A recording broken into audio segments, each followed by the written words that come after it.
We're live once again. The Donnie and Anthony show should be a pretty good one today. As sure as the snow and the ice is outside, as sure as Cam Newton is not a light guy. Hey, I'm your host, Anthony Fan, co-host, Donnie Bryant. Our second live, man, it is exciting and an exciting subject it is today. What do you say? Looking forward to this live for a while. Usually, I find myself in these situations talking about this exact same, subject we're talking about today. So I can't wait, man. For sure, I for really sure. can't. Yes, yes. And hey, today we're talking about the one and the only Cam Newton. He is a Superman. That's right. He is a figure nonetheless. Hated, liked, loved. And that's what we're want to talk about today. And the question is, why is Cam Newton so hated? Yeah, and for me and Donnie, we've seen him come in. We remember him getting drafted. First overall pick, Heisman Trophy winner, from Florida to Auburn, correct? Well, he went to Florida, and then you remember he actually got sent to community college, Yes. Blinn. And Blinn, and then he went to Auburn. Yes. So, and there's a little bit of trouble there with a laptop in high school, or excuse me, college. And once he was in Auburn, Heisman Trophy winner, success from the very beginning. I mean, you want to talk about a success story? Name it, he's done it. Heisman Trophy winner, NFL MVP. He's NFC South. First time ever anyone has won three straight in the NFC South division. Cam Newton was the quarterback at the time. Three in a row. No one had ever done it. Not the Saints, not the Falcons, not the Bucks. The Panthers and Cam Newton did it. Pro Bowler. Of course, not the first Pro Bowler ever, but probably one of, if we were to put all the Pro Bowlers in a bag, probably one of our best Pro Bowlers, other than maybe Steve Smith and Julius Peppers. He's on the Mount Rushmore for the Panthers, and his name will be in that stadium, in the lights one day for sure, in my opinion. So, yeah, we'll talk about some of the earliest memories of Cam. Here's the impact Cam had for us, and I remember because before him we had Jimmy Clausen. Everybody remembers how great he was. Sarcasm, by the way. Um, Oh, I nice. remember in the preseason, I remember Cam stepping in for the first time, and this is preseason, and he was in the end zone or in the red zone, and he threw. It was like a deep slant, deep post route to a receiver, and it was incomplete. But it had such force and such precision and such something we hadn't seen in a long time. The crowd cheered. I'll never forget that. They went. It might have been incomplete, but we got something. And we did an MVP. And that's what it ended up becoming. And I know, and we're going to hear it. Super Bowl 50. He made it all the way there. 15-1. But one of only two teams that's ever done that. Three teams in history of the NFL. Elite Um, company, I know. yeah, yes, for sure. To take it as far as he did. And went to the Super Bowl. Didn't work out our way. Wasn't his fault. We'll talk about it. What do you think? So, what are some of your earliest memories of the one they call Cam Newton? Well, I'll never forget when he got drafted. It was my mom, Antonio. Shout out Antonio.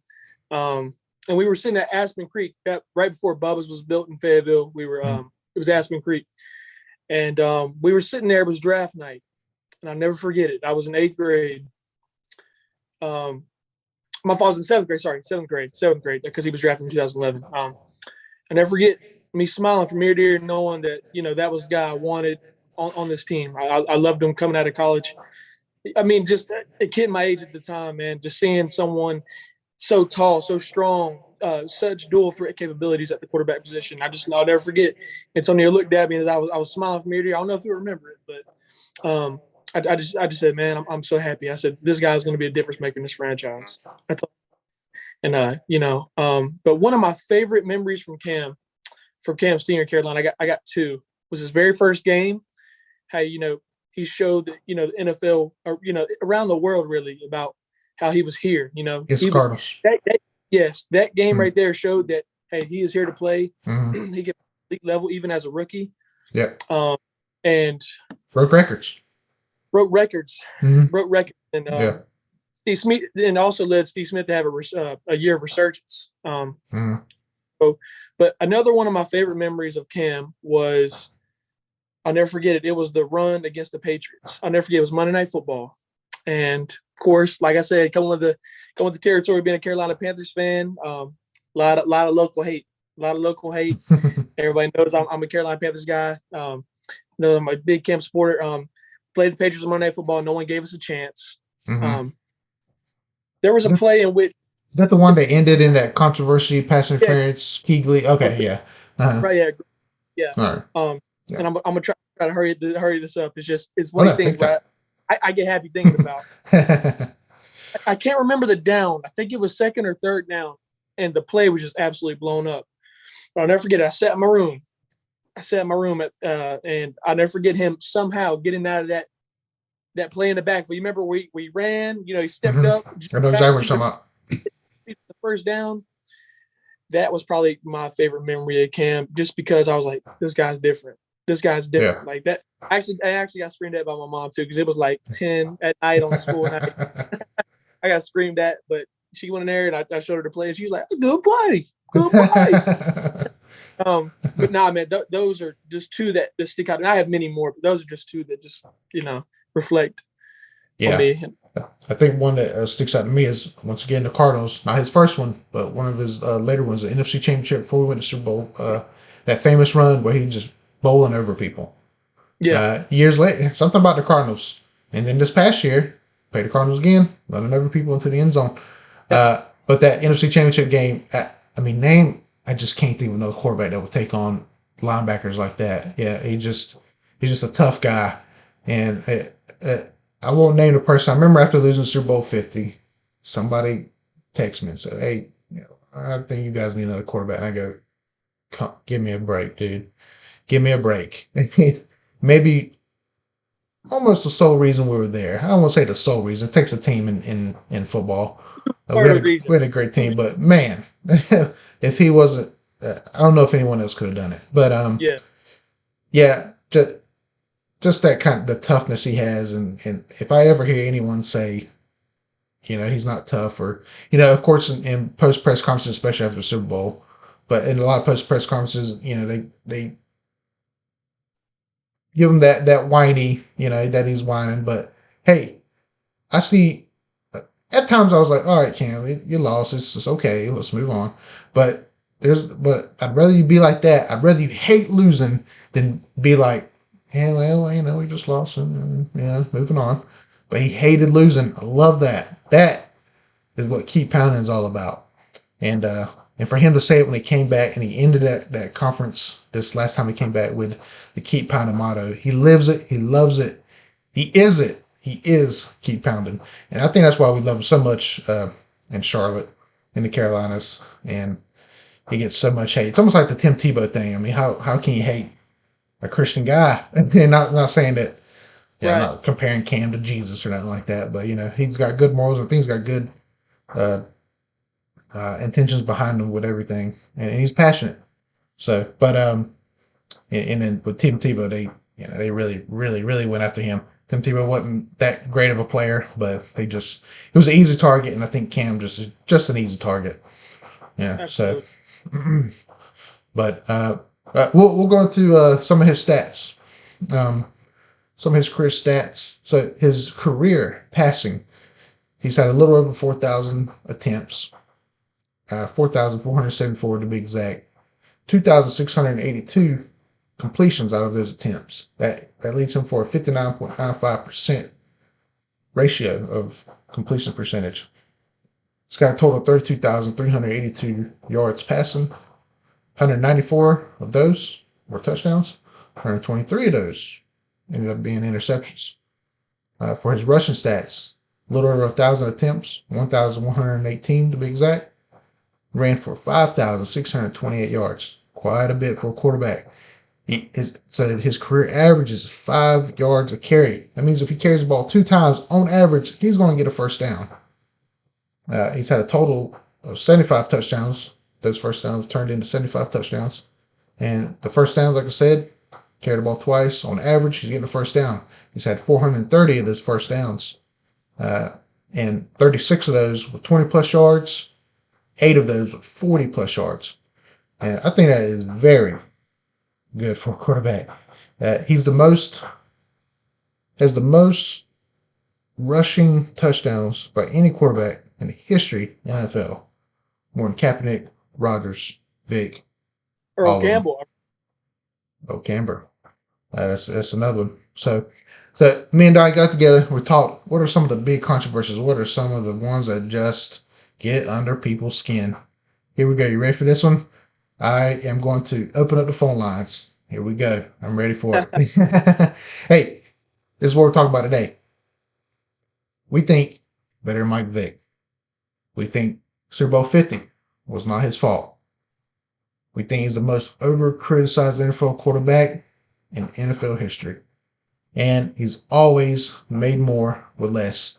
Phone numbers at the bottom. Hey, anybody want to call in? 910-912-7545. Right there at the bottom of your screen. Call in. But there's another one. I kind of was thinking about it. It's kind of a touchy subject, but I am curious. With a lot of the firings going on today, pretty much all of them not right. You see the one in Miami, and I think about it. There you go, Don. You see the one in Miami, and a couple other ones, and I see, the first thing that comes up is, black coaches getting fired, not getting a chance, and be that as it may, maybe not. But I'm curious why, that kind of subject wasn't brought up when it came to Cam getting, benched for Sam Darnold. A white quarterback, black quarterback. I'm not saying it should or shouldn't. It just, it's curious. Is it because people thought, well, Sam Darnold's better anyway? Then you got, I would have an argument with you there. But, I'm just curious, how come that kind of argument wasn't brought up in Charlotte, or, maybe just the city doesn't care for that kind of argument, or I'm not sure. I'm just curious. Yeah. But anyway, yeah. So what is? I know you get a lot of flack for Cam because you're maybe Cam's biggest advocate for sure. Absolutely. But yeah, Absolutely. What do you think of that, man? The situation you just touched on. Well, you don't have to talk about it. That's kind of But if you want to talk about it, you can. But and just Cam being criticized in general. Well, the thing is, when you're a number one overall draft pick, a lot of expectations are to be upheld. There's been a lot that have failed, right? Yeah. Coming into Carolina, Cam, he came. His first year, we put some weapons around him, but Steve Smith was towards the end of his career, right? I think Steve played about 3 seasons with Cam, and then he was eventually let go. Yeah. Cam was also paired with Greg Olsen, which ended up being a phenomenal pairing. I mean, one of the greatest quarterback tight end pairings of all time. Not debatable in my opinion. Because they were Greg Olsen became the first tight end to ever accumulate 3 1,000-yard seasons. Now it's been broke by Kelsey, and so on. But if you look at Cam and all the things he's done, I mean, I can name about 6 guys right now if you want me to. Dominic Hickson, where is he at? Philly Brown, where is he at? Kelvin Benjamin, supposed to be this first-round draft pick, was let go. Yeah. Had weight problems. Devin Funchess, I don't know where Devin Funchess is, but my favorite one, my all-time favorite one, to show how great Cam was at quarterback, Ted Ginn looked like an absolute stud when Cam Newton. Even with the drops. Yeah, exactly. He had one solid season in New Orleans after his departure. And as a matter of fact, Ted Ginn had a career year at receiver because he was drafted to be a receiver / kick returner. He actually, after he had his first year with us in 2013, he tried to go to Arizona. Didn't work out. He came crawling back home to Cam. Those are one of the things I think Cam's always just been able to work with less in the offense line. I mean, we'll go into that eventually, but people also tend to worry about less trivial matters. I guess you could say, like the way he dressed. What does that have to do with anything? Nothing. okay, he's not wearing anything controversial.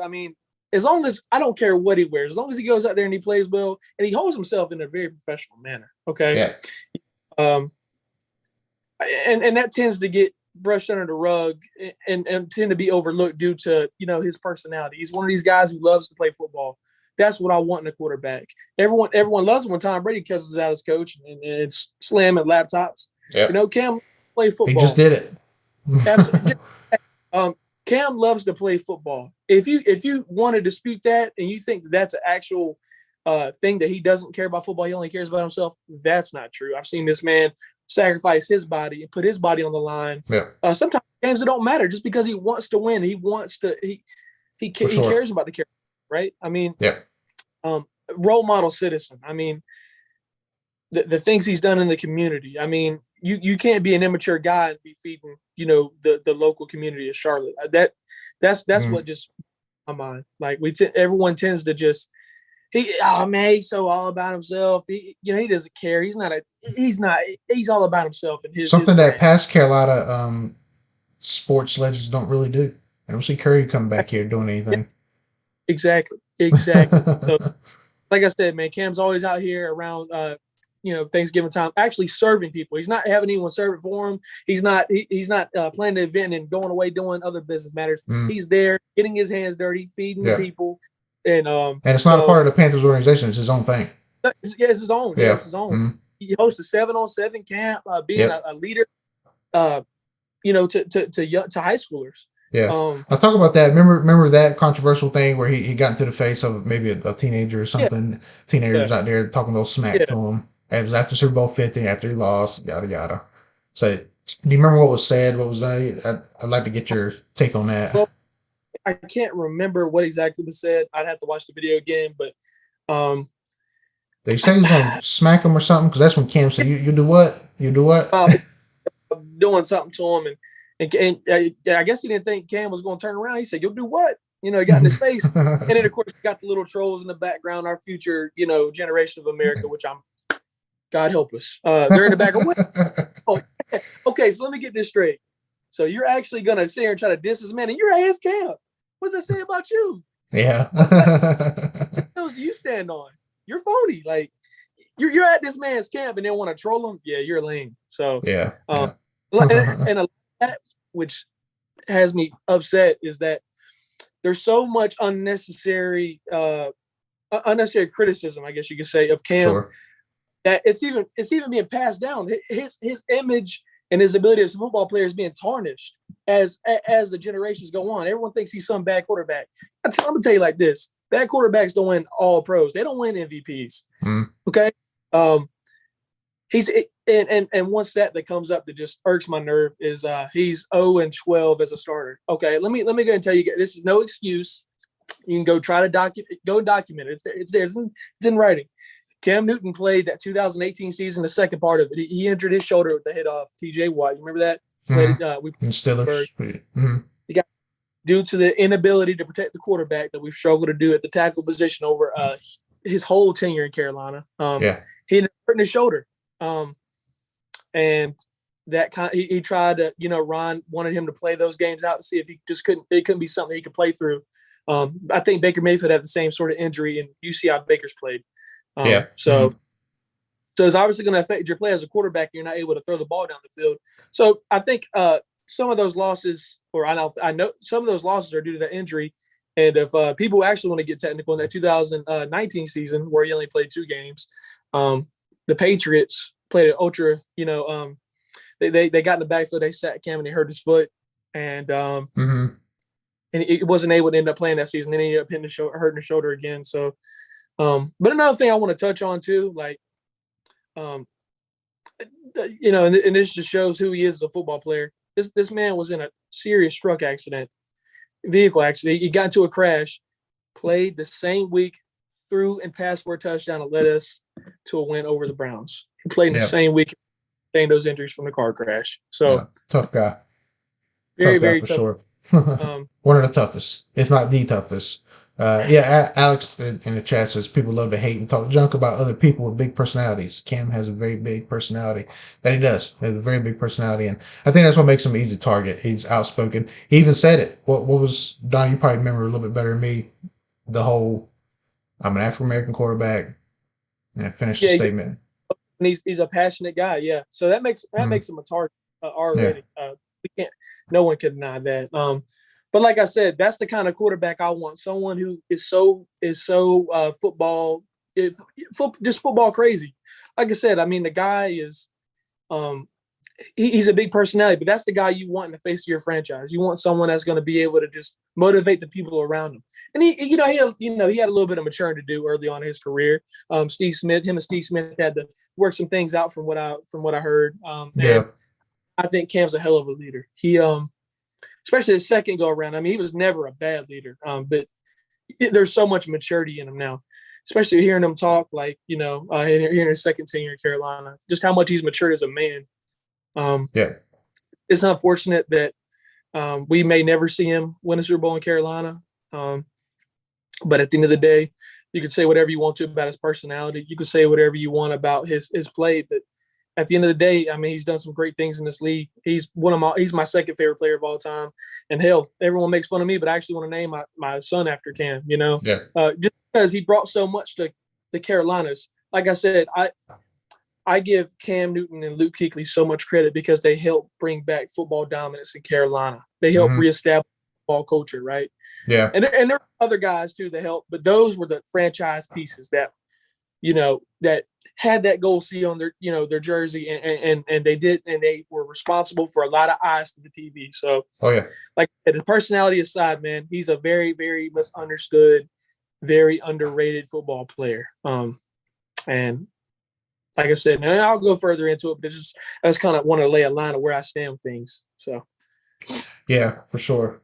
Yeah, man, he's so many great things, and a lot of people's. I think a lot of problem is a lot of people have the mindset of, well, what have you done for me lately? And what he's done for us lately is he's been put in the worst of situations. I think Big Mixon even said it. Think against Miami. He's in his opening. We love Mick Mixon. yeah, In his opening segment there, he said, "Yeah, maybe it was too much for Cam. He wasn't down Cam, but he was just saying how the position he was in. He said, "Did we really think that he could touch every rooftop? Did we really think that he could stuff every stocking? He's not God." And there's another thing I wanted to point out for you and I. When we signed him, we were like, oh man, it was Christmas come early for us. Cam is back. We love it. And we never said, nor will we ever say, or did we ever think that just signing him alone would do us the Super Bowl or playoffs or anything like that. We just thought that he was just another piece of the puzzle that needed to be signed. And this team. Yeah, he was. He gave us the best opportunity to win. Didn't say we're going to win just because of him. Football is an 11-on-11 sport, and it takes a offensive line to help you throw, and do what Cam needs to do. I don't care if Tom Brady could have said, "I'm out of Tampa Bay. I'm going to Carolina to see what I can do there, just to show how great I am."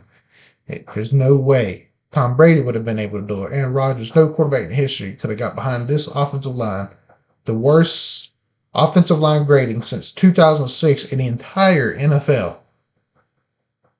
There's no way anyone could have got behind that center, those guards, those tackles, and made anything happen. Just the lack of consistency with the lineups too. That these every quarterback, too, not just Cam, but every quarterback played behind. Yeah, 11 different combinations of starting offensive linemen as a unit. 11 different ones.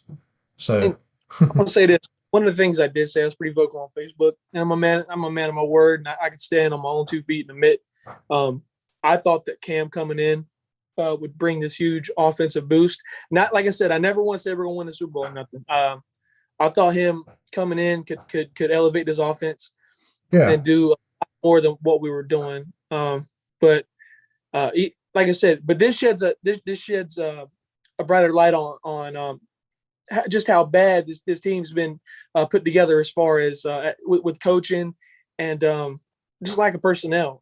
And not even Cam Newton himself can come in and try and save this franchise. From the nightmares that we face this season. Like you just said, I mean, 11 different combinations, probably more, honestly. But yeah, that was like in the middle of the season when I saw that stat. So it's probably more because I think he got up to 16. Yeah, I think he got up to 16. But like I said, man, this is a subject I've been wanting to talk on for a while. If, like I said again, call in. I want to hear other people's perspective. Yeah, call in. We'd love to hear from you. You see the number at the bottom of your screen right now, 910-912-7545. I know you've told me on the side you've had a lot of hate right to your face. And that's fine. You'll take it. Guess what? You'll take it right here on this phone line. Call in right now.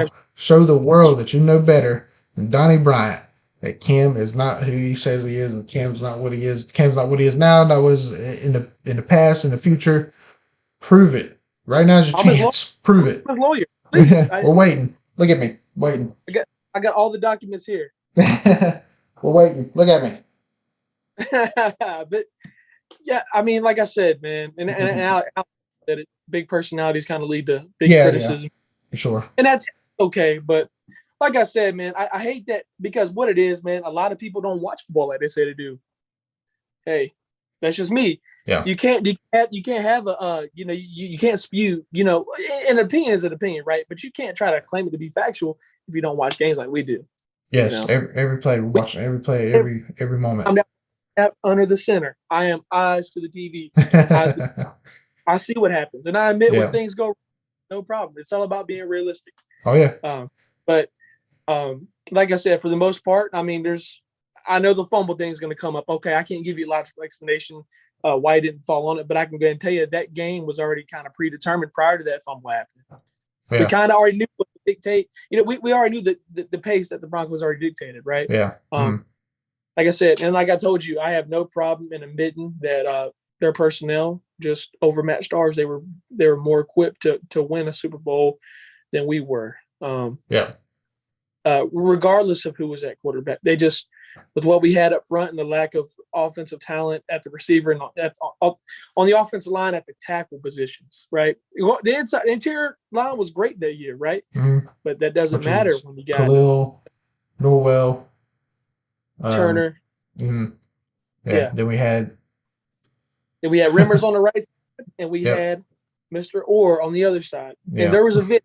I highly encourage anyone who was just curious as to what I'm about to say. On the turf, it showed how bad Mike Orr was getting whooped. There was a play, DeMarcus Ware or Von, I can't remember who it was. They lined up on his side, and it looked like he was literally on a shit or just being pushed back. He was getting bullied so bad. Yeah. Man, like I said, I'm just curious as to what other people think. And like I said, statistics don't do Cam justice. I'll go ahead and say that. I'll be the first to say that what is on paper right now for Cam doesn't do him justice because you know what? As a dual threat quarterback, he helps running backs. He benefits running backs. Yeah, I'm glad you brought that up because when I was putting in, as you saw earlier, I was putting in his stats, his passing and rushing stats. I noticed I had forgot that in 2019 he was out the whole season. I was like, man, imagine a whole nother season of Cam. That his stats would have went up even more. His 18 season fully healthy, man. We had a good defense. Cam was at the highest accuracy he's had. I didn't mean to cut you off. Under North Turner, right? Yeah. Mm-hmm. Yeah. I think the 18 season was a lot more worthy of us making a deep playoff run than that 19 season. Yeah. I think he was in mid 60% or something like that for his accuracy.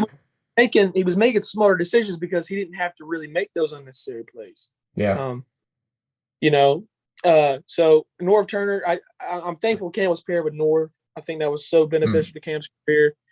Things kind of ended in a bad way with Norv, and I think I may have jumped the gun on wanting to fire Norv because we didn't fully know the extent of Cam's injury until the end of the season. So things could have went a lot better if Cam never got injured. Yeah. For sure.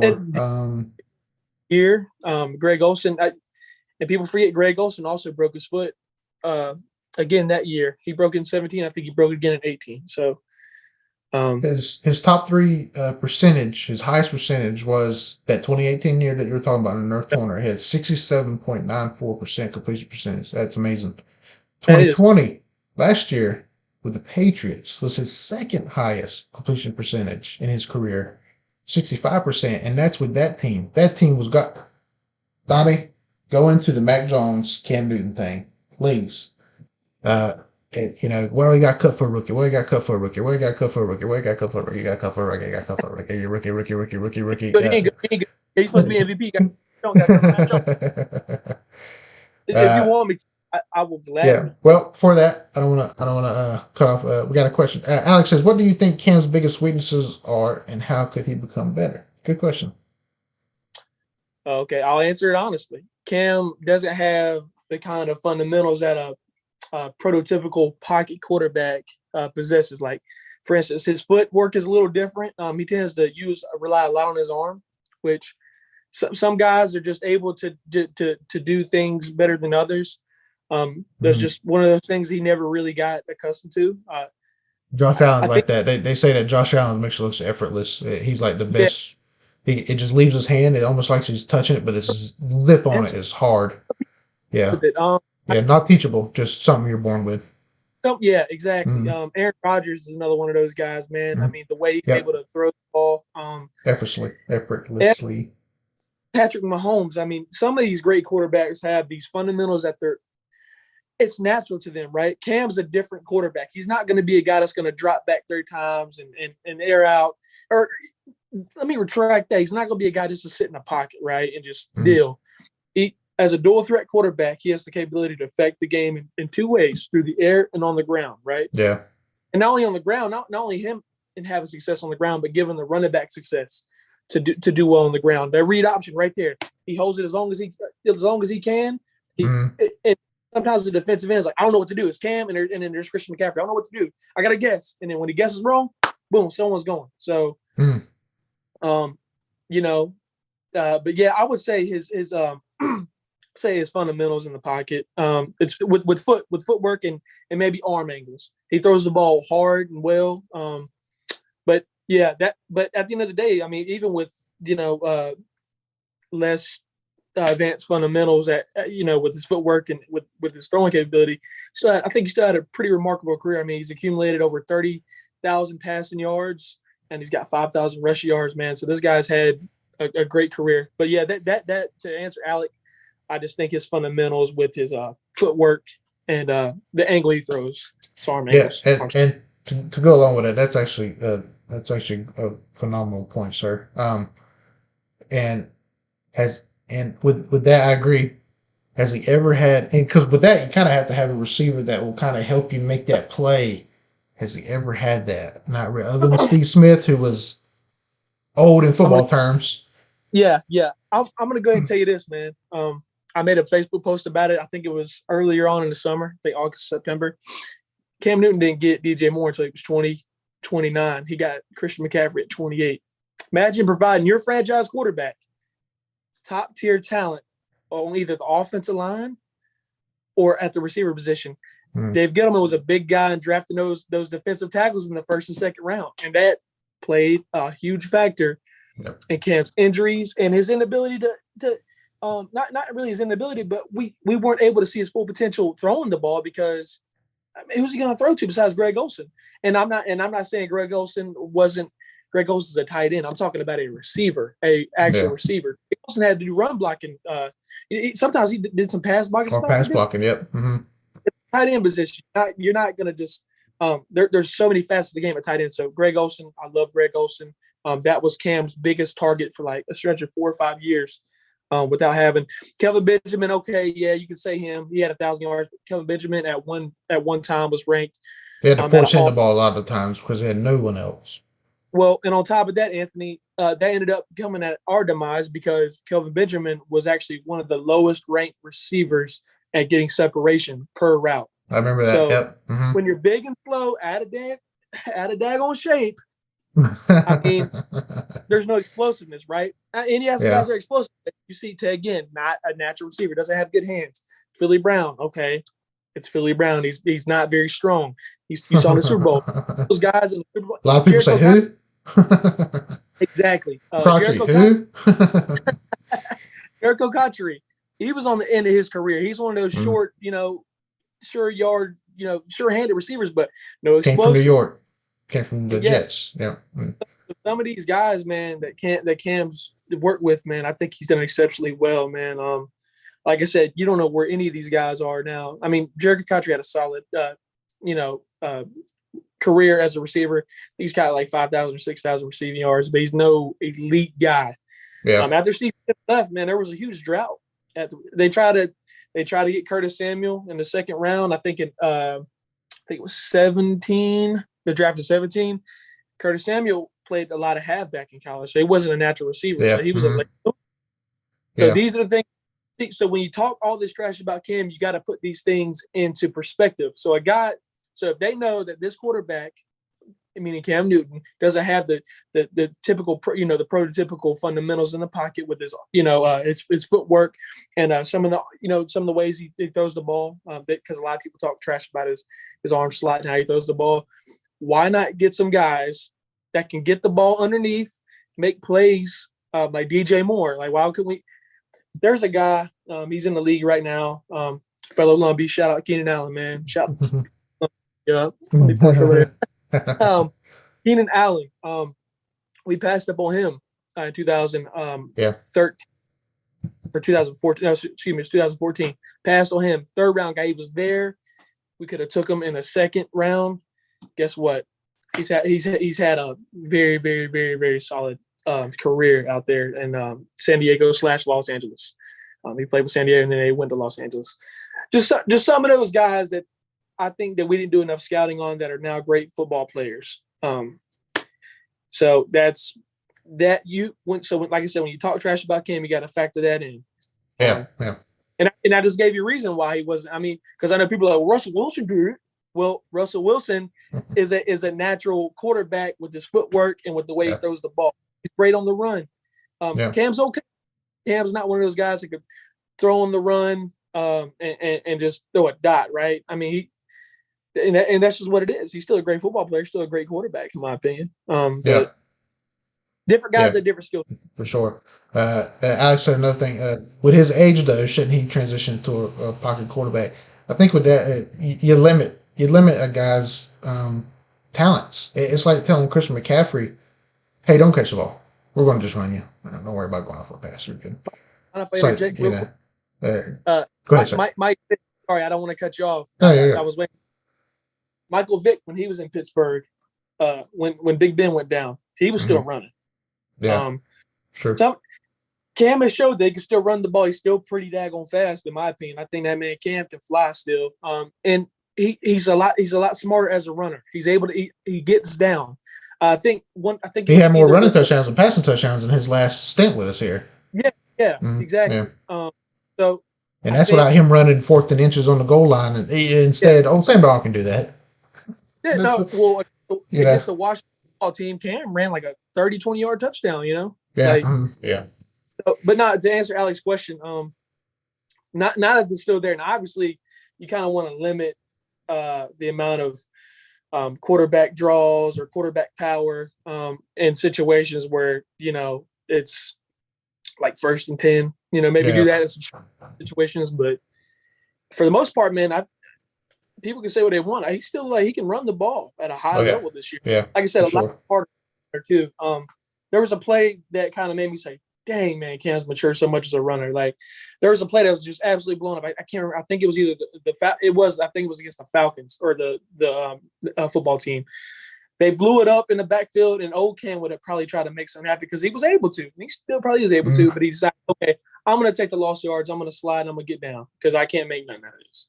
So, to an extent, maybe put him in an offense or surround him with some guys, especially an offensive line, surround him with some guys that can actually give him some time to make those reads where he doesn't have to say, okay, I got to get outside. Yeah, his I guess his most criticized season other than this season was his year with the Patriots. I was just looking up what he did with the Patriots. He's been in the league for 11 years total, 11 seasons. One of them he was hurt the whole season. His fifth most rushing yards was with the New England Patriots. He had 592 yards rushing. Three of those were 20 plus yards. He had 140 plus yarder. Had and 12 total. He had 12 total rushing touchdowns, which may be one of his highest. Let's look. His second most rushing touchdowns in one season was with the New England Patriots. So how many do you even have? Like 13, 14, maybe more. 12. Okay. Yeah. Okay. Had Okay. 12, Okay. 12 total rushing touchdowns when Okay. he was with the Patriots. So They that played. shows you right there he can still play even under a different regime, a different coach. And let me and just allow me to say this. I highly encourage anyone to take a look at that game when he was with the Patriots against the Seahawks. Cam looked amazing, and then he ended up catching COVID. Everyone's like, "Well, COVID, man. I mean, come on, really? You gonna play?" Well, I just recently got over COVID and actually hit the gym yesterday, and I will say, my body's still trying to get back. Feel different, huh? To actually working out again because I've went 2 weeks without working out. So yeah. And on top of that, and on top of that, just with Cam, Josh McDaniels has never worked with a quarterback that of Cam's type. I mean, you can say Tim Tebow, but Tim Tebow ain't no dual threat quarterback. I mean, he's one of those guys that he can run, but Josh McDaniels tried to transform Tim Tebow to a pocket passing quarterback. Yeah. So that was one of the things where that was an ideal fit for Cam offensive scheme wise. So, like I said, the game we played against the Washington football team, Cam, I think, has showed that he can still play. You don't have to pass the ball, and have 300 yards. And, 189, I think he had like 200, like he's either 189 or like 200 range. And he had two touchdowns passing and one rushing. But defense let us down. So I'm trying to find that game you were talking about. The stats for when he played Seahawks when he was with the Patriots. Let's see. I'm trying to find that there. It'll come up soon. But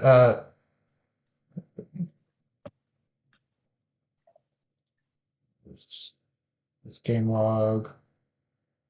Of course, everything is coming up 2021. Yeah, I think he had like 3 something in the air, and he had like a rushing touchdown. They ended up losing the ball on the 1 yard line. Hold on.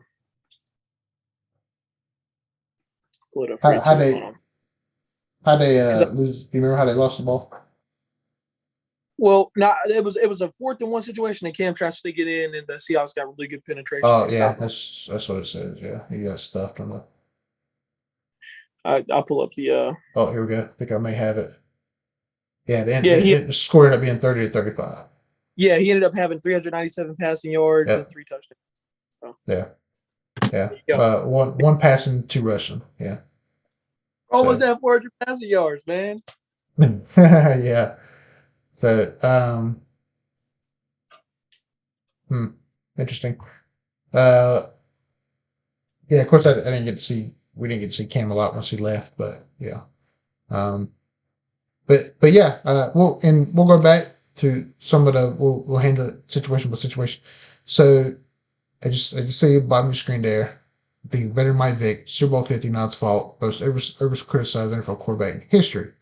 And he's always made more with less. So the first subject, talk about it a little bit, Donnie. Better than Michael Vick. I mean, you can take stats and put them right next to each other. Cam wins in just about every single category. Well, when you think about Mike Vick, right, you think about the greatest dual threat quarterback to ever do it. Okay, I think Mike Vick had like his rushing touchdowns were in the 30s. Guess what? Cam's got 75. So, boom. Cam's got more pass yards. Mike Vick has like 22,000, 23,000. Guess what? Cam's got, I think, 33,000 off the top of the head. Would you mind? Okay. Just want to make sure. But he's got over 30,000 passing yards, 5,000 rushing yards. I know Vick's got him in rushing yards, but like, because I think Vick's got like 6,000 or something like that. And I think Cam's almost at the 6,000 mark. So, and this is all about memory. I'm just but Michael Vick never made an All-Pro team. Guess what? Mm-hmm. Cam's Mike Vick's never won MVP in the NFL. Guess what? Cam's done it. Michael Vick has never won Offensive Player of the Year in the NFL. Guess what? Cameron Jerrell Newton has done it. Also, the thing is, Mike Vick's also had a lot more situations where he's had more talent to work with than Cam Newton offensively. Oh, yeah. Sure. Imagine being able to Deshaun Jackson in his prime. Yeah. I mean, seriously. I mean, Deshaun Jackson in Philadelphia was just a monster, like a monster. He's a great player in Philadelphia. I mean, he's an all-time great player too, but LaShawn McCoy to work with. But can we not address the fact that Mike Vick was given Andy Reid, who is one of the most brilliant, and I'm not saying Cam never had a good coach. I think Ron Rivera is a hell of a coach. Oh, yeah. But to maximize his potential, and wherever you want to take it, we'll go. Guess what? Andy Reid's had success with Donovan McNabb. He's had success with Vick. He's made Nick Foles look amazing. He had a great time with Alex Smith. And guess what? Now Patrick Mahomes. I mean, this guy is a quarterback creator. He knows he's just a guy that knows how to build offenses. Look at what he's doing in Kansas City. I mean, they've won a Super Bowl. The Eagles have made big runs with him. As Cam's never 3 or 4 straight NFC championships, won them to the Super Bowl, ended up losing all of those, but to keep going like they did under Andy Reid, yeah. And like I said, Cam has changed the game as a dual threat quarterback. Cam is, and I'll say this with pride, Cam is the greatest dual threat quarterback to ever play football. I agree. Name another quarterback that can throw for 300 over almost 400 passing yards and still has the ability to run around you. So, okay, man, this guy's killing us through the air, man. God, we got to change our defensive scheme up, man. We got to put extra DBs out there. But guess what? When you do that, Cam Newton's gonna run all over you guys because you ain't got a pass rush. You ain't got nobody sitting there. So Cam is a physical runner. Cam could beat you with his speed, lateral quickness, with his arm. Now I will say Michael Vick may have had a bit of a stronger arm than Cam, but guess what? Where'd that get him? He's not better than Cam. Yeah. So Cam is by far, to me, a better quarterback than Michael Vick. But Michael Vick's walked into some good situations, especially in Philadelphia. So is Patrick Mahomes considered a dual threat quarterback in your opinion? No, because Patrick Mahomes is actually able to just sit in the pocket all game and just kill you with his arm. Yeah. So he's he is a good out of the pocket. Yeah. That's what I meant.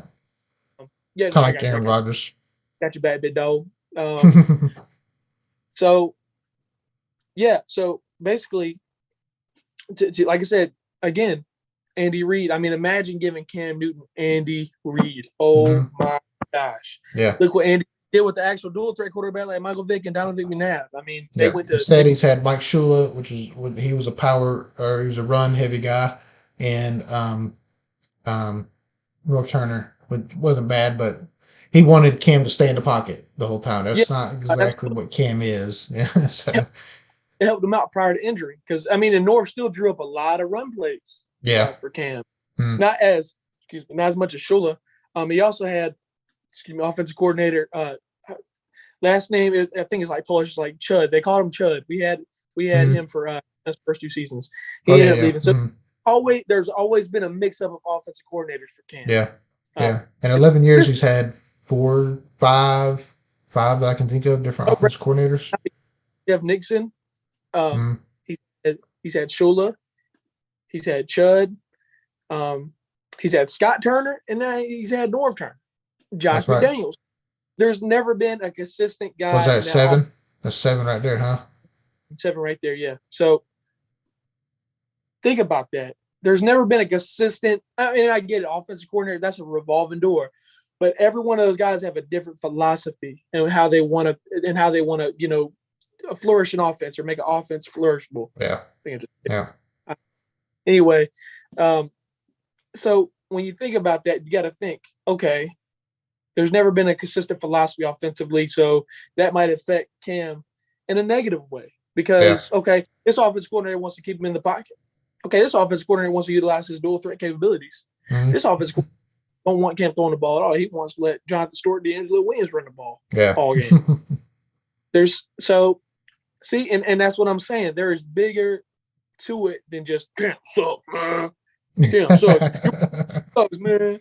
There's more to that. Cam sucks. Like, that's all you hear. But when you try to sit down and have a very logical conversation, I'll be realistic. Like I said, hey, as a Carolina Panthers fan, I'm obviously a biased guy, but in situations like this where we have a podcast and my feet are held to the fire, and as a man in general, I have no problem in admitting I'm wrong. But like I said, I'm willing to go hand to hand. I mean, mano a mano, like over how many ever hours. And I'll have this conversation with you about Cam, because there's more than what the media tells you. Number one, the media don't even cover us. They don't. They don't. About us. They don't care about us. Even in 2015, it was like, aren't they in the Super Bowl? When in Seattle, I didn't see a single Panthers logo on Fox Sports to have us win that football game. Yeah, guess what, Cam Pro? So this is put together a game-winning drive. And also, Cam's very clutch, too, if anyone wants to debate me on that. I think he's up there with Aaron Rodgers and all those guys with game-winning drives. Yeah, so, I think I've seen that stat when I was looking up some other things. Yeah. So there's a lot of things that it doesn't want you to know about Cam. So that's why it's a Donnie Anthony show. We're going to give it to you, man. Donnie Anthony show. You see the number at the bottom. Hey, call it right now. Not later. Not earlier. Right now. Call it now. 910-912-7545. Tell us what you think of Cam Newton. It can be good. It can be bad. It can be indifferent. I don't care. Look, Donnie's told me on the side. I'm not trying to play big brother here or anything like that, but he's told me, hey, I was here the other day. This person here, he said something about Cam Newton. I said, oh, that's fine. He can be on the show. Right now, call in. It's ice. It's icy outside. It's snowing outside. You ain't going outside. You ain't going nowhere. Everybody's out of milk and bread. You're stuck inside right now. The games are on. You're in front of TV. Hey, on your mobile device, call it. Watch the game at the same time. Tell us what's happening and talk about Cam Newton at the same time. Right now is your chance to do it. I've heard you on the side. I've heard from Donnie that on the side. I won't name drop anybody, but I know who you are. I know what you've done. I know what you said. You've come here. You've talked this junk on Cam Newton. Call in right now to this podcast and talk your stuff. Please do it. Please. I want the world to see. I gave you warnings. All right. So come on now. But look, we're just passionate. Right? We're not trying to fight you, not trying to be big boy. I'm old. I can't do that no more. I'm saving my one fight that I have left in me for somebody that cuts me off in the line at Burger King or something. So, and you can come in here and get passionate. That's fine. And don't be disrespectful. Like I said, and like I said, guys, I'm not gonna be unrealistic. I'm not gonna say that Cam can fly on a dragon or he can create a unicorn. I'm not gonna say crazy dumb stuff like that. I'm gonna be realistic. I'm gonna be real with you. You ask me a question, I'm gonna answer it in the most logical way. So yeah. Because like I said, no, good. Well, Alec, I kind of put it to the side for a second, but one thing he asked, game coming up, real quick, just give us your prediction, Bucks Eagles. Got the Bucks taking it, but I think the Eagles are going to put up a really good fight. I just don't see them coming into Tampa Bay. I'm watching it right now. I don't see them coming into Tampa Bay and not short-handed Tom Brady. I mean, the Eagles are a great football team and they got a bright future with Jalen Hurts, but I don't know if they come in and they beat them in Tampa Bay. People can. That's what the media does. They portray things like, oh man, the Buccaneers, man, they anytime Tom Brady's on that football field, he can have 3 seconds, he can have 10 seconds, he can have -3 seconds. There's still a chance for him to win. Yeah, for sure. Whether it's footballs being flat, like the ones, but so where they kiss the sign on the mouth right before the game, don't matter. People are flipping out about that. Some people kiss their dads on the mouth. Hey, whatever. It's not me, but hey, that's what him and his son did. Hey, it's all right. Hey. Little Wayne Birdman kiss his on the mouth. We gotta say, they gangster. Anyway, so hey, we talked about Cam Newton being better than Vick. Number 2, Super Bowl 50, not his fault. Later, me and Donnie already have it planned, but we're gonna play by play on the offense. We're gonna take film. We're gonna show it. We're gonna be in person together. We're still trying to figure out the logistics of all that stuff. But we're gonna watch that Super Bowl in full, offensive plays only, because that's Cam. I'm sure you guys would probably still blame Cam on the defensive side, even though he's not on defense. Say, that's Cam's fault. Okay, all right. Go sit in the corner. Um, but we're going to take it play by play, and we have a system that we're going to use to show. So I'll go ahead and tell you, since we got time, since nobody's calling in. Um,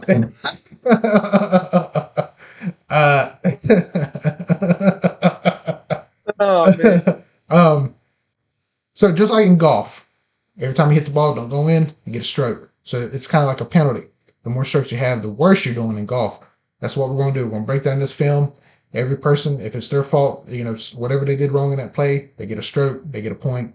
And we will show you that Cam is not at the top of the list. I guarantee he's not in the middle of the list. I guarantee he'll probably be right there at the bottom with that. And we'll be very honest. Hey, bad throw by Cam, stroke on Cam. Hey, Yeah. Cam had a lot of time there. Someone was open, stroke on Cam. But if it's him dropping back 2 seconds and he's getting stripped from behind for the touchdown, that is not Cam's fault. Rimmers and or horrible that game. We'll talk more. That'll come in the future. We will show you. We'll guarantee. You know what? I'll do you a favor. The freaking the fumble that he didn't go after, I'll go ahead and stroke that for you. I'll go ahead and say that is his fault. I'll go ahead and say it. I'll give it to you. And he'll still be at the bottom of the list. Guarantee it. Now here's the argument. I feel it coming. I feel it.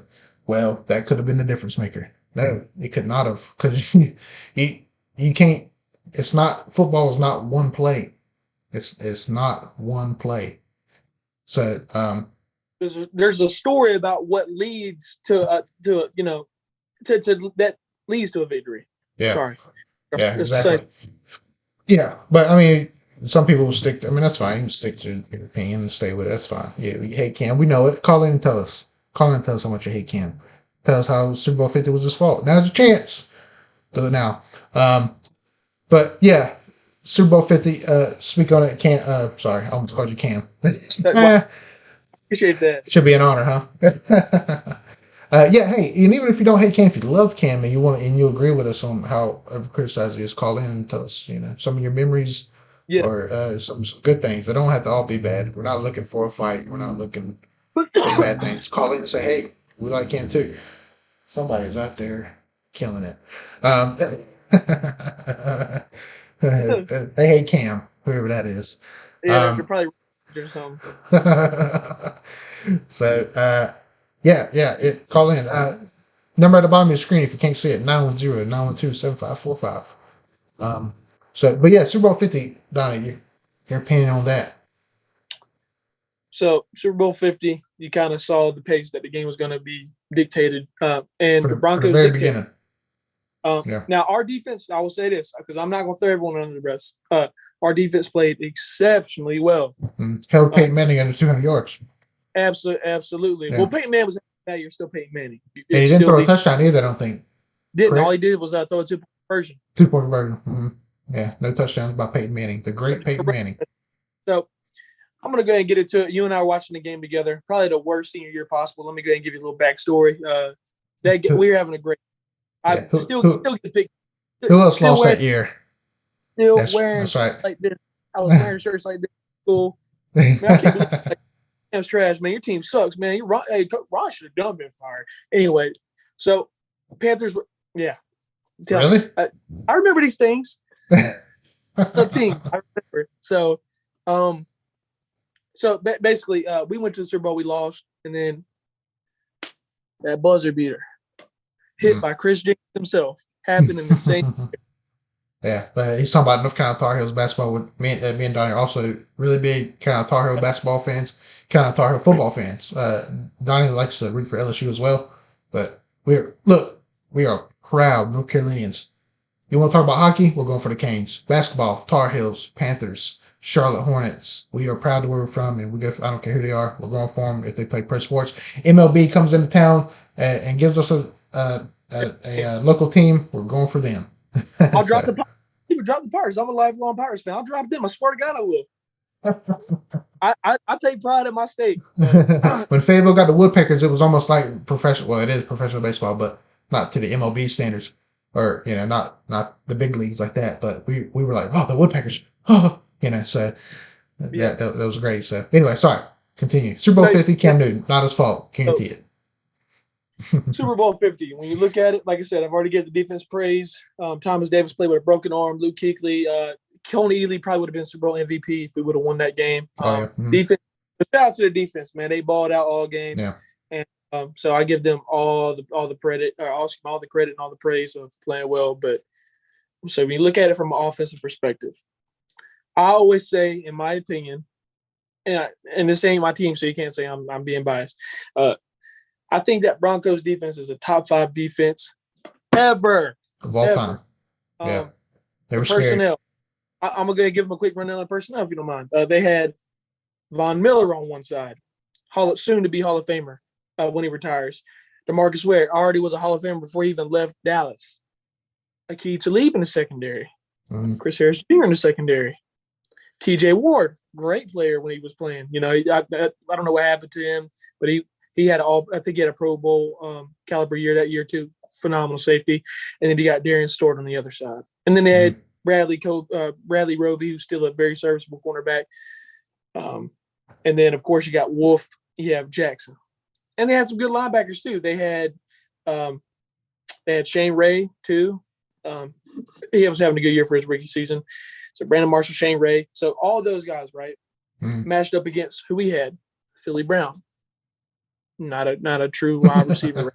But I think he was a punt returner in college. Okay. Say again. So we're already at a disadvantage. Yeah. Well, y'all won with them all year. Well, guess what? We didn't play a personnel like they had all year. Yeah. Okay. That's that. Greg Olsen, they probably doubled him. I need to watch it again, but he wasn't as effective because, my God, they key in on Greg Olsen. Yeah. You can put Aqib Talib on Philly Brown and press them all game because guess what? They're not physical enough. Not even Devin Funchess is physical enough. No shot at Devin Funchess. I just don't think he wasn't even a true wide receiver. He's actually tight end in Michigan. Yeah. That's just a drop a bomb on you guys. So Crotchy was another one who had a big drop. Well, he didn't drop it. He caught it, and they said incomplete, which was like, what? Even the announcers, they even went to the. I remember them going to the guys in New York. Yeah, and he said, "Oh, this is a catch. This is a catch." Ruled incomplete. We're like, what? Unreal. So those are some of the guys. And you look at the offensive line. Hey, like I said, great interior offensive line, right? Turner, Norwell, Ryan Khalil, great ball players. All of them at least have an All-Pro or a Pro Bowl under their belt. Some multiple. However, you have DeMarcus Ware lined up, and you have Von Miller lined up on the ends. Yes, sir. They played a 3-4 defense. Yeah, and who's our ends offensive lineman? Remind them. So Mike Orr on the left side, and Mike Rimmer on the other side. Right. Mike Orr on the left side, Mike Rimmer's on the right side. Ask Baltimore how they feel about Michael Orr. Yeah, exactly. So when you think about this, Anthony, there's so much attention. Chips, tight ends trying to chip these guys. And sometimes they had to switch to protection because they were running stunts. They were So like I said, let me hold you there for a second, Donnie. You maybe getting a call here.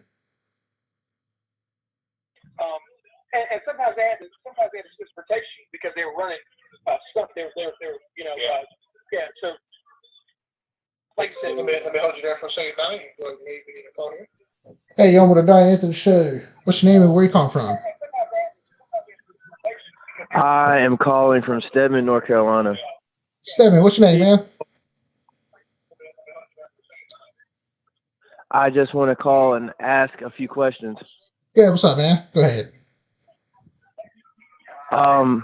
My name is Tyler, and I want to ask some questions about how can you compare Cam Newton, better than Mike Vick, one, and how is Super Bowl 50 not Cam Newton's fault when you look at that fumble play? Okay. Right. Okay. All right, Tyler. You and I've had this conversation before. Let me ask you this. I want you to answer it honestly. Who was the Super Bowl? Okay. Who was held accountable for that loss in Kansas City? Kansas City, Tampa Bay. Who do you hold accountable? Okay, so let me ask you this: what game are we talking about? The Super Bowl where Tampa Bay played Kansas City. No, we're talking about Super Bowl 50 with the Broncos and the Panthers. I just want to see where your head was with the whole Kansas City Tampa Bay thing, because some people don't even blame Patrick Mahomes. I'm just want to see if you're one of those guys. I mean, so with Kansas City, they had their tackles injured. They were out. They were playing with backups. Oh. Then, but real quick, Tyler, if you don't mind me interjecting, who was their right tackle who played in the Super Bowl for them? You don't mind me asking? Okay, go ahead, because I don't see how this is relevant to the fumble, to him not jumping on the fumble. But go ahead. I'm asking. That was the question I asked. No. I'm going to get to that. I'm not talking about offensive tackles. I'm talking about effort here. No, yeah. I got you.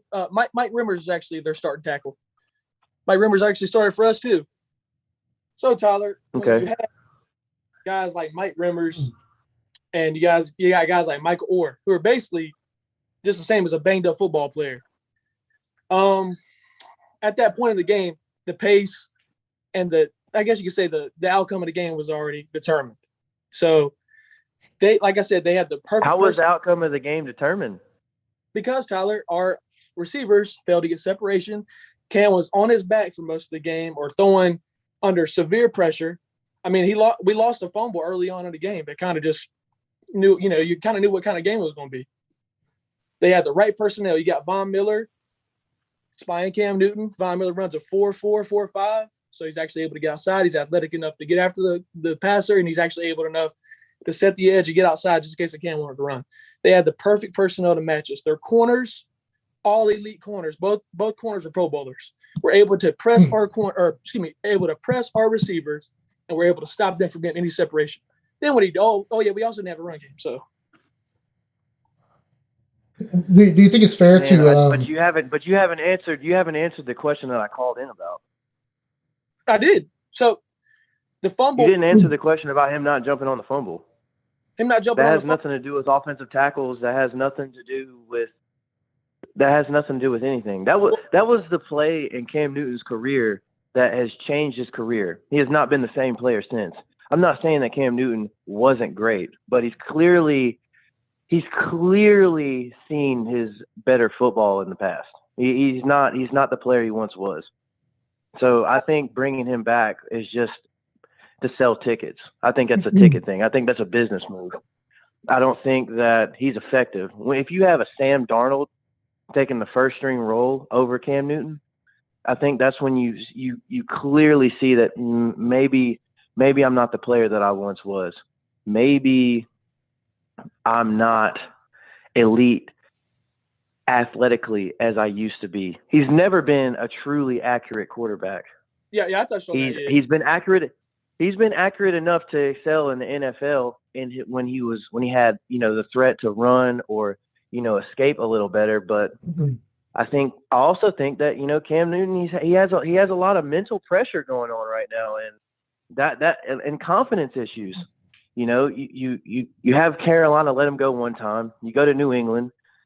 You don't necessarily play great in your first season. Granted, he had COVID and he had an injury, and I understand that. And then the next year, he loses his job to a rookie, Mac Jones, who was able to take the Bills to the playoff, or the Patriots to the playoffs. They lost to the Bills yesterday pretty badly. But still, you see promise in Mac Jones. But if Cam Newton is elite now and still is great, I get it. But I did see where Alec commented in your comments and said that he had a big personality, and that's true. It's very true. He has a big personality. That's a big selling point, and that's why you might want to bring a Cam Newton back. You might want to bring him back, but I just don't think that you should, because you need to start developing quarterbacks for the future. You're never gonna win with them again. Well, all right. So I'm gonna go ahead and answer that fumble thing. Basically, what I was trying to say, which I was hoping that would kind of shed light on the fumble. Basically, like I said, the game was already predetermined. That fumble wouldn't have changed the game. like I said, we were outmatched personnel wise, schematically. Wade Phillips being the defensive coordinator. If I'm not mistaken, though, I think it was still a 1-possession game at the time, right? Yeah. It's still, but guess what? Guess what? Was it a 1-possession game? It was, but what I'm trying to tell you is so possession matters. No, why did he fumble that ball in the first place? It doesn't matter why he fumbled the ball. Why didn't he not jump on the ball? Oh, right. He had the opportunity to do so. I mean, that's what we're taught to do. I mean, he's been taught to do that since Pee Wee. All right, and offensive linemen are taught to block as well, which you saw how that went that way. But was it a game change? Now, if it was the last play of the game, then I'm with you. But there was more football after that to be played. If you want to blame him, that's fine. I can see where he can. I'm not blaming him for the game. I'm not. But I do think he should be held accountable. I mean, you're throwing the whole blame on the tackles and Von Miller and DeMarcus Ware being great, which they are and which they were. And I understand that they had elite corner, and I understand. I get there. I understand they have elite corners, but I just don't understand how you can just completely take Cam out of the equation when he was the MVP of that football team. Yeah, part of the reason of being a quarterback is you take all the blame and you take all the glory. Well, right. I think that was our original. That's just how it is. I think that was our original argument. Was the people that are blaming Cam for that entire game? We said no. But for that play alone, yeah, we probably I think we've agreed in the past time that we think he probably should have tried a little harder, or should have got on it, if he could have. But I think our argument was the entire Super Bowl 50, just like you said, not his fault. I think that was our argument, and we could find some common ground here between me, you, and Donnie that he probably should have fell on top of it, or whatnot. He says it was like an angle thing, which I've watched there's another guy on YouTube, random guy I've ran across. He kind of broke it down. It was like the angle he took, his leg was folding in. Who knows? When you're 6'6", 250, I'm sure, the way he gets down there. But, no excuses there. But, yeah, I think our original argument was Super Bowl, like it says at the bottom of your screen there, Super Bowl 50, not his fault for the whole thing. So we may agree there. It may sound like we don't agree, but we may agree there. No, I agree. I was trying to make that the quarterback it is held accountable. At the end of the day, Cam does have some blame for that. But like kind of Anthony, that was his football team. Say again, yeah, that was his football team.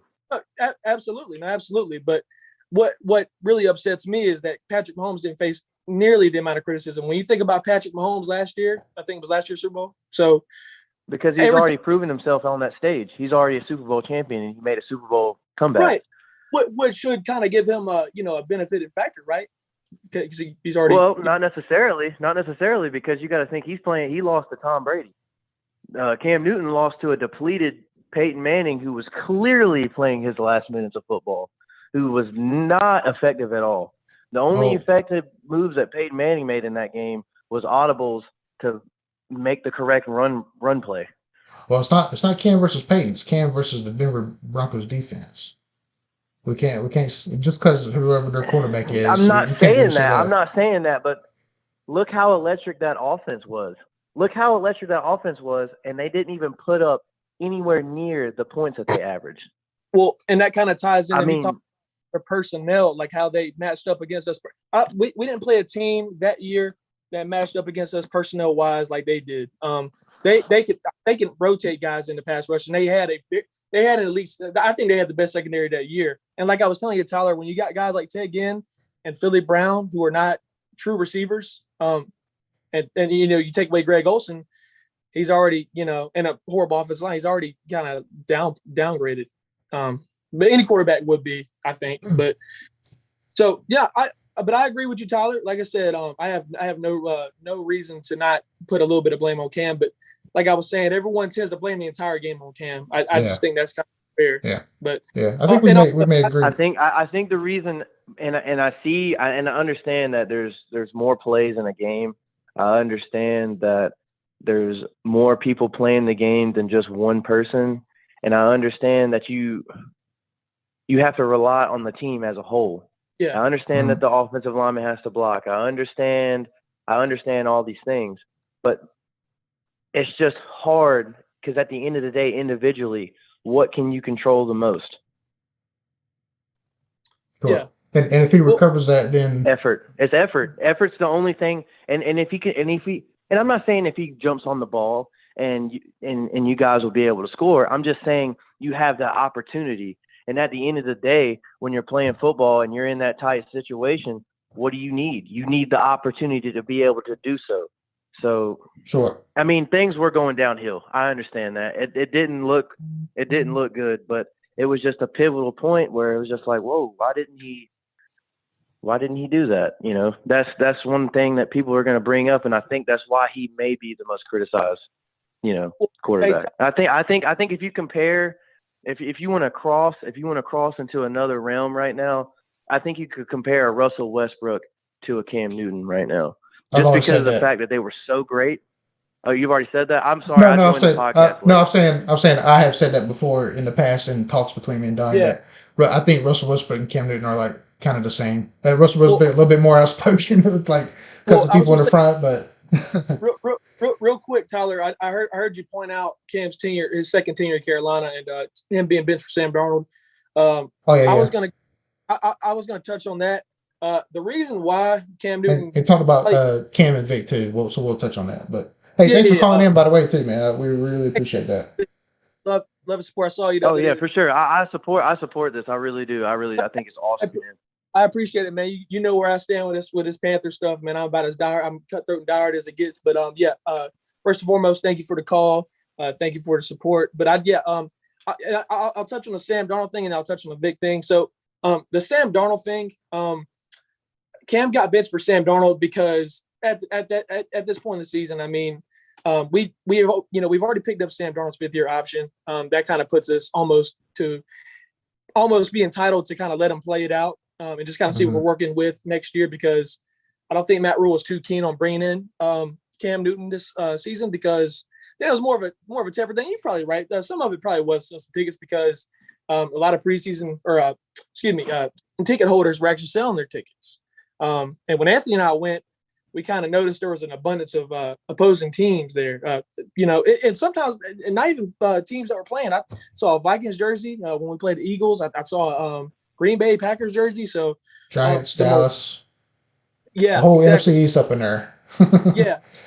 So Tyler, the morale was at all, and to a good extent. I think a lot of it was to put butts in seats. And you're right. But I was going to say this, and when I bring this game up, I'm not taking a slight at you. I'm just saying, when we played against you guys being the Washington football team, did you not see anything? You were there in person, actually. Did you not see anything? Yeah, I was there in person. I was there at the game. I think Cam Newton played well. He played well. He played a great game, and I was skeptical because that was the best game that I've seen Cam play since he was with the Patriots and they played Seattle. I don't know if you remember that. I think that was either a Sunday night game or a Monday night game. He played very well. He made some depth. He made some downfield throws. He made some scramble plays, and he played. He didn't look like 2015 Cam, but he was definitely very serviceable. Yeah, and absolutely. I think that's how he looked. But then I also look, who did you have in the backfield? One of the most dynamic running backs, and he made a lot of short throws. And it really keeps the defense on your toes when you got Christian McCaffrey out there, man. And I think that's really why I think you guys had a chance to make the wild card, given how, there's an extra spot. And, I think the Eagles are playing right now. And it's just, I think that if he would have never got hurt, you may have had a chance. Right. But him getting hurt really, really just, I think that's your heart and soul of your team is Christian McCaffrey. And with him down. I think me and Donnie were trying to go to that Washington game as well. But my son was Connor having surgery, or he just had surgery or something? Yeah. I think he was in the process of getting surgery. Something like that. So we would have loved to have been there. So that had to been cool to see his. Even though you're a Washington fan, it had to be cool to see Cam's return and all that stuff. So. Yeah, I think that was like his first start back. But one thing I got to ask you, as far as like the whole thing, like, wouldn't you think you would just be better off just getting rid of Sam Darnold off the roster and just cleaning the roster and just try to, make some trades just to get some draft picks. Because at this point, you guys need to trade Christian McCaffrey. We do. No, we do. His workload is 30 plus touches a game. And no wonder he's having the injuries that he's having. He's definitely a hybrid back, and I think he needs to be more in space than ran in the trenches. And maybe you could get a first-round draft pick for him, or maybe a first round and a late round. I would try to get as many draft picks as I could. I don't and keep my defense intact, because your guys' defense is definitely going to be a problem in the future. That's just what I would do. But no, I don't think Cam Newton is better than Michael Vick. His stats might be better, but I think that when you look at the I just don't know, man. It's just, there's an eye test too. And Michael Vick was disgusting on the Falcons. I mean, he was ultimately disgusting. And we all know where Michael Vick's head was at the time, which I guess it does matter. But if you put Michael Vick in, the right mindset, I mean, he's going to win Atlanta a championship. He never watched film. He never lifted weights. He never watched film. He never lifted weights, and he was one of the best and most dynamic quarterbacks of all time. Right. I mean, he's definitely. I think Michael Vick is definitely a Hall of Famer just for 4 years in Atlanta. I mean, not his total time in Atlanta, but just for those 4 great years in Atlanta, I think he's a Hall of Famer just because of how dynamic he was. I was going to interject real quick, Tyler, because I wanted to let you speak.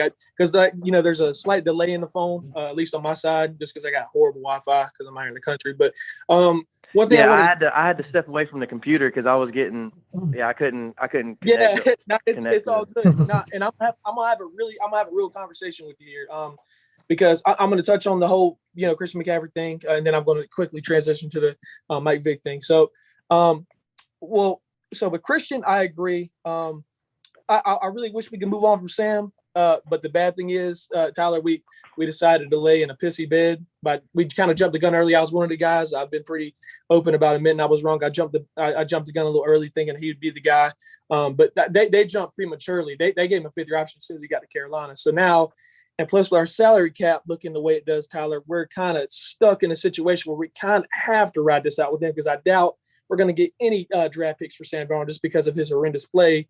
And it's not all his fault, neither a lot of his offensive line. So I agree. As much as I hate to say that we got to get rid of Christian McCaffrey because he's such a once in a generational kind of talent, we're going to have to if the offer is right, especially if we can get some draft picks. Because like I was our last few shows, we have round 1 and then we wait till round 4. With the kind of holes we have on the offensive side, we can't afford to do that. So I agree with you there.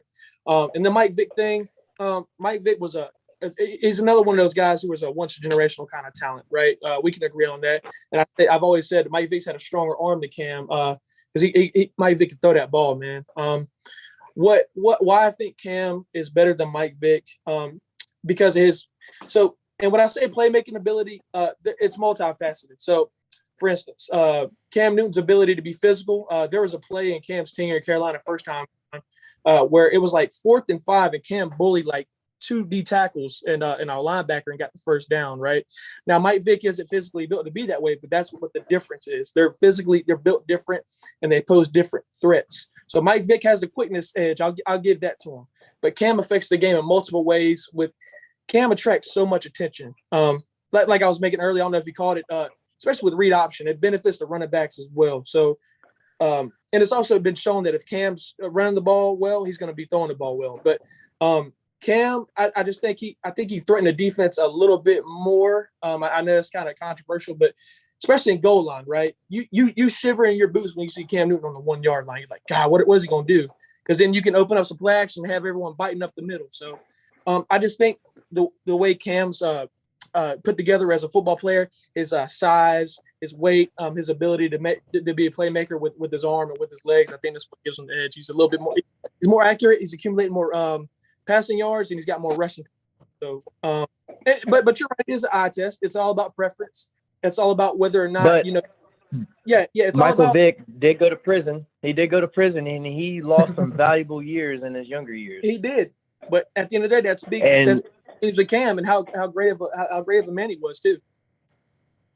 Oh, 100%. I'm not taking away. I'm not saying character-wise. I'm not saying character-wise at all. But I'm saying, yes, goal line, I get Cam Newton is great, and he still proved that he can still be ready at the goal line versus Arizona.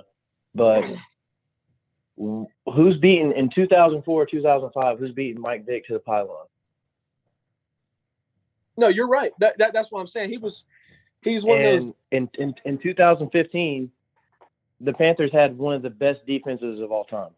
One of the best defenses of all time. Right. I don't think Mike Vick's ever had that. I mean, you look it up for me because statistically wise, I don't think Mike Vick has ever had one of those great defenses that Cam Newton has had. I mean, look at the linebacking core. Josh Norman in his best years he's ever played. I can't remember your guys' free safety that year, but you had Star Tuilei and you had several great defensive linemen. I mean, you at levels. I mean, I want to say like half of your defense was on the Pro Bowl that year. It was that great. No, really, man. We had an extremely, extremely well put together defense, which was a blessing and a curse, Tyler. And I'm gonna touch on this. So, I don't think we were able to see Cam's true potential due to our lack of ability to put weapons around him on the offensive line and that receiver. Like I said, we got Christian McCaffrey. Really? You think he didn't have weapons? Not as much as some of these other guys have had. And I'll explain myself. I'll go further into detail. We did get Greg Olsen, once in a very, very good tight end. Love Greg Olsen. I was about to say, wow, I'm really shocked if you just said that. No, trust me. Like I said, I won't be as realistic as they come. Greg Olsen is a phenomenal football player. Like I said, our best tight end, one of our best offensive players ever, and honestly, one of the greatest tight ends ever. I'll go that far. But wow, at the you're really crazy on that one. You're really crazy because the two best tight ends are still in the playoffs right now. You got Rob Gronkowski and Travis Kelce. Well, go ahead. Go ahead. Well, that's why I said one of them. I think Greg Olsen definitely deserves to be placed in that realm of great players. But at the receiver position, I mean, like I said, Tyler, he got Steve Smith he got to Steve when Steve was in his mid-30s. And that's really old at receiver, right? We can agree on that. But he still went to Baltimore and excelled. He still went to Baltimore and played well. Exactly. He actually played better in his first 2 years in Baltimore than he did in Carolina. He had 2,000-yard season in Baltimore. So exactly. Exactly. So that kind of plays. So he wasn't washed. He wasn't washed. And that screwed Cam because Cam lost his guy. So he's disarmed now. Okay, I just got Greg Olsen. Okay. But you just said he didn't have weapons. Yeah, exactly. So I was going to touch on that. He had Greg Olsen and he had Steve, but Steve left as soon as Cam hit Carolina, basically. I mean, his third year in, we give Steve the boot, goodbye. And then now we signed Jason Avant. Okay. We signed Jericho Cotchery, Ted Ginn, and Philly Brown. And then we got Kelvin Benjamin, but Kelvin really wasn't that much of a weapon, right? That's why we ended up getting rid of him. That's why he's not playing anymore, even in his 20s. So I think, Tyler, we were not able to see Cam's full potential as a quarterback because we did not have great running backs. You had great running backs too. They were never healthy. Mike Tolbert was huge. Tolbert was huge for you guys. But Mike Tolbert played at a very high level that season. I agree. And you can say what you want to about the offensive line, but that offensive line was built to run the ball, not necessarily to drop back and pass. Yeah, but at the same time, when you see your franchise quarterback taking all those hits, I mean, because he was up there with Derek Carr's brother, David Carr, who was actually one of the most hit quarterbacks in NFL history in the pocket. We haven't took a first round offensive lineman in general since 2008. You and I were in elementary school. We were in fourth grade, man. We were in fourth grade. So, but so he's had Steve Smith and he's had Greg Olsen. Okay. So from that, from the time that Steve Smith departure, he was playing with a lot of bums at receiver. Okay. Can we agree on that? He had DJ Moore for a while. Dude, DJ Moore's still there. And I think you guys should trade away DJ Moore as well. I think DJ Moore will be great anywhere else. But I just don't think that – I think while you can get higher draft picks for DJ Moore, you should get rid of him to fill some more important positions because it doesn't necessarily matter who you have a receiver right now. You don't have anybody throwing the ball. But that was a side note. I just think that you guys had really a bunch of weapons, actually. I mean, the weapons was Yeah, but now we don't have offensive line, no guard, no center, no nothing. But anyway, you brought DJ Moore. Cam got him when he was 29. That's you give your franchise quarterback another true number one receiver when he's 29. You know, coming off an injury. So, but anyway, now trading away DJ Moore, I would much rather trade away Robbie than I would. 29's not that old. Yeah, but with the way Cam plays, I mean, he's a dual threat, and he's more prone to run the ball a little bit more, which may increase his likelihood for injury. But you brought up DJ Moore trading him away. I think we should resign DJ Moore and get rid of Robbie. I'd much rather do that because I like DJ Moore and what he brings to Carolina. I think he has Steve Smith type capability. I think he's a great player. I just think you guys need assets. You guys need more assets. No, you're right. Which I think that's why if we have to and we get the right offer, do we have the weapons or do we not? Again, sir. I said, do we have the weapons or do we not have the weapons? Earlier he was saying that we got the weapons, and now he's saying, well, we need to trade all these people away. I'm not. I think our biggest thing is not just offensive linemen. I said you need to trade 2 people away. Christian and DJ? Yeah. Okay. I would be more understanding if you said Christian and Robbie. I think DJ's a franchise guy receiver. I don't think you'll get anything for Robbie. Oh no, someone's going to be willing to pay Robbie. With him being as tall as he is and as fast as he is, Robbie's a good player. But I think we should have made it a priority to re-sign DJ first. And when I say, and like I said, I say this a lot, and I'm not sure how people feel about it. With Steve Smith being my favorite player ever, I see a lot of Steve Smith and DJ Moore, and I mean that from a football physicality standpoint. DJ is great after the run, just like Steve Smith. I think we need to keep DJ. And I say if we can get something for Robbie and Christian to put them in a package, hey, we can get them draft picks back and we can start building this offensive line, man. How do you feel about that? You think that's a good idea? What I just proposed? I mean, anything's possible, but you can't. I mean, Christian McCaffrey is obviously the meat, and whoever else is involved in it is going to be the potatoes. Sure. But I just think that you could get a lot more with DJ Moore, and you could build through the draft even more, unless you guys are able to build through free agency. But building through free agency is going to be hard in Charlotte when you got places like LA, New York, Tampa, Miami, Dallas. It's going to be